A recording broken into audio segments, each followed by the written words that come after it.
ఇక జూబ్లీహిల్స్ ఉప ఎన్నికల్లో మా పార్టీ జోస్ మీద ఉన్నది. సన్న బియ్యం ఇస్తున్నాం, ఇప్పటికే కోటి రేషన్ కార్డులు కూడా ఇచ్చినాం. ఓ చెప్పినవులే, జూబ్లీహిల్స్ ఉప ఎన్నికల్లో ఎగిరేది గులాబీ జెండా అని అన్ని సర్వేల్లో బీఆర్ఎస్ దేవా అని వస్తుంది.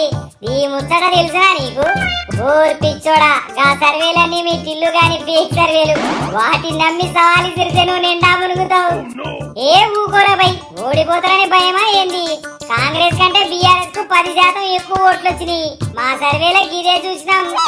నేను మీ గుమస్తా తెలంగాణలో వచ్చే కల్తీ న్యూస్ చూసి గప్పాలు కొట్టకు, జర రియాలిటీకి రా. దేశంలో ఏ రాష్ట్ర ప్రభుత్వం చేయని విధంగా రేవంత్ సర్కార్ తెలంగాణను అభివృద్ధి చేస్తాంది. సంక్షేమ పథకాలు ఎట్టంలో అయితేనే చూస్తూనే ఉన్నావు కదా. ఏ మళ్ళా కేసీఆర్ సీఎం కావాలని కూడా ఆ సర్వేలో చెప్పిర్రు జనాలు. మా పేపర్లో రాసిరంగా మరే. అదే ముచ్చట చెప్తున్నా, మీ టిల్లు గాని ఫేక్ సర్వేలు పక్కన పెట్టి జూబ్లీహిల్స్ బస్తీల్లో తిరుగు పాలు, నీకే నిజం తెలుస్తుంది. ఆగురపై ఆవేశపడి పందెం కూడా కాసిన మా పింకు పార్టీనే గెలుస్తుందని. ఇక నా డబ్బులకి ఎసరొచ్చిందో ఏం పాడనో చూసుకొనొస్తా, మళ్ళా కలుస్తా.